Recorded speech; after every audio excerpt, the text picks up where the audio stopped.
কি নাম ছেলে? পরান তুলে কোথায় বাড়ি? বেল পাহাড়ি। কি আছে সেথা? দারিদ্রতা, কি আছে সেথা? দারিদ্রতা। আর কিছু নাই? খিদের বালাই পড়াশুনো? কেউ করি না। স্কুল আছে? নয়কো কাছে, কত দূরে? দেবান্তরে।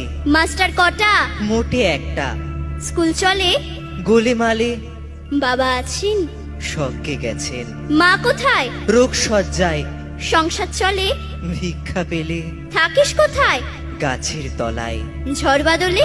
ভিজি জলে ডাক্তারখানা? একটাও না। অসুখ বিসুখ? সব ঝাড়ফুঁক। পূজা পার্বণ? শুধু শালবন। হিন্দু না বৌদ্ধ? জনযুদ্ধ। কেন হোলি? কি করে বলি? পুলিশ আসে? মাসে মাসে এসে কি করে? মারে ধরে, তারপরে? জেলেও পড়ে।